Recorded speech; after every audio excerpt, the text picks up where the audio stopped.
Speaking exam season is back again, so here are loads of specific tips for each part of the speaking exam for both AQA and Excel, Foundation and Higher tiers. Starting off with the roleplay. So, in the roleplay, you get 5 bullet points, one of which is a surprise question, which you can't plan beforehand during your preparation time. For AQA, you get 1 bullet point, where you need to ask the teacher a question, and for Excel, there's 2 questions you need to ask. My biggest tip is to keep your answers as short as possible. So, for example, if the bullet point read, Desventajas de ir a la universidad, dos detalles, I would stick with the S plus adjective format and say, es caro y aburrido. The 2 adjectives here counts as 2 details. So those 4 words would get you 2 marks for this bullet point. It's genuinely as easy as that. All of your responses should have a verb or por favor. To play it safe, always use a verb where you can. If you really can't use a verb, at least say por favor. In the mark scheme, you might get 2 marks instead of just 1 if they accept por favor instead of a verb. So if the bullet point was entradas cuántas, so how many tickets, you can say tres por favor and get both marks, but it's just as easy to say quiero tres and also get both marks. There are lots of words you need to avoid in the roleplay just because they're too complex. Words you should use are es and son, I meaning there is or there are, it's a super useful word, me gusta when they ask for your opinion, and basic adjectives like divertido, aburrido, útil, and inútil, meaning useful and useless.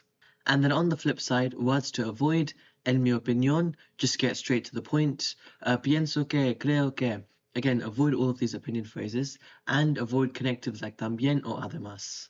It might seem pointless, but when you first see the roleplay, take a second to read the blurb at the top. This will help give context to what's happening in the situation. Broadly speaking, there are 2 types of roleplays. Ones where you're talking to a friend in another country, and ones where you talk to a shopkeeper or receptionist of some sort. In the latter, the first question will nearly always be ¿En qué puedo ayudarle?, which means how can I help you? This catches our students all the time because they don't recognize the question. The questions won't always just be the bullet point, so listen out really carefully and answer the question being asked, not what's written down. In some cases, you will get 2 unseen questions instead of just 1. Again, listen carefully and answer what is being asked. The unseen questions will never be that tricky.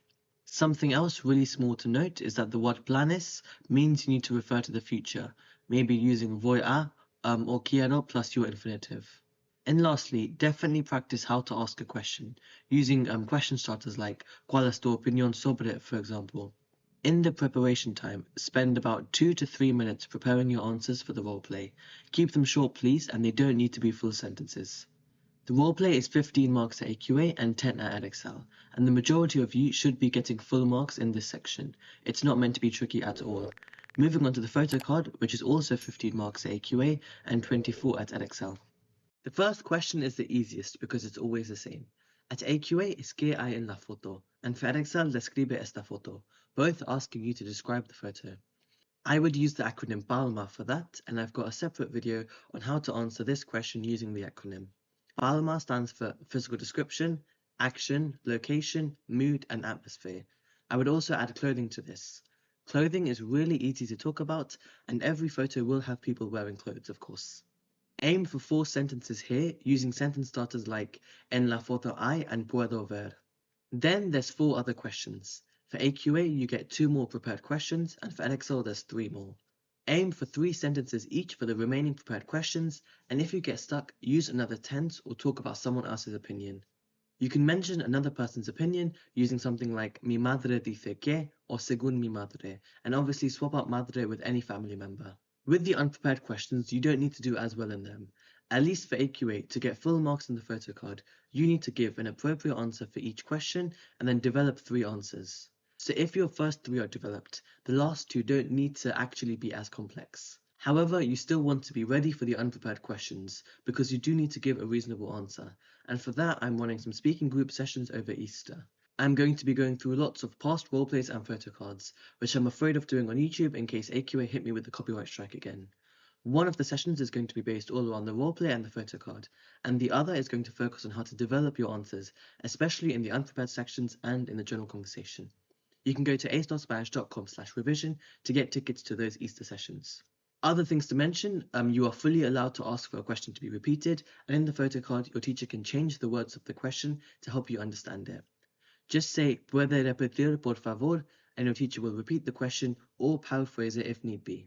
Also, for AQA, the maximum time and the time at which the examiner will stop marking, for higher tier it's 3 minutes and 2 minutes for foundation tier. So avoid long pauses and you should be fine. To begin your answers, I would always recommend recycling the words in the question. So for example, if the question was ¿Cuál es tu trabajo ideal?, you could start off by saying Mi trabajo ideal es and continue from there.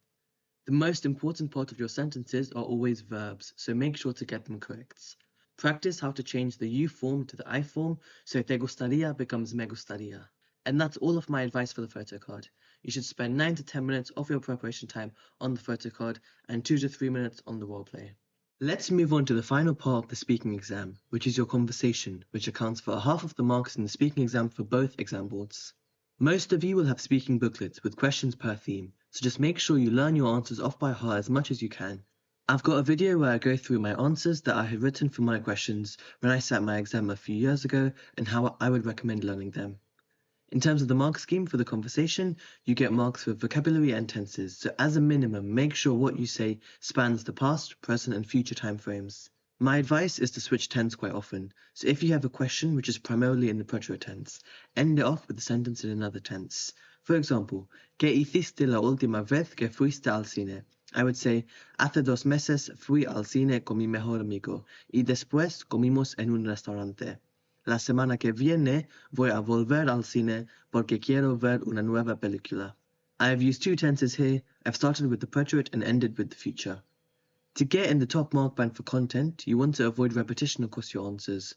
So instead of using porque, you can use dado que or ya que, which are other ways of saying because, and use a variety of adjectives and uncommon language, which you should already have embedded into your answers. In terms of in the exam, don't say your answers out like a robot. You need to sound natural because you get marks for spontaneity for both AQA and EdXL. Stick some filler words in front of your answer like pues and that should help.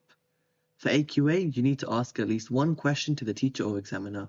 I've mentioned this in another video, but asking ¿y tú or ¿y usted at the end of one of your questions is technically enough. If you forget to ask a question, your teacher will prompt you at the end by saying ¿tienes una pregunta? But at the end, you can't say ¿y tú because it doesn't make sense as a standalone question. So here you would ask a question starting with ¿te gusta o cuál es tu opinión sobre? Your question must relate to the topic you've just spoken about. For both AQA and EdXL, you pick a topic or theme you want to start off with. For EdXL, make sure you know your 1 minute speech off by heart, and I've got a video going through what that should look like if you haven't written anything yet. For AQA, the theme you pick for the conversation will definitely come up, so prioritize learning your answers for those. But any one of the other 2 themes can also come up in the conversation, so you do need to know all of your answers. And that's all I've got for this video. I do wish you all the best of luck for your speaking exam, and you guys are the last cohort to sit the current specification. The speaking exam that the year 10s will sit is quite a bit easier actually. Head to astarspanish.com to see more resources that will help you with your exams. Vale, adios!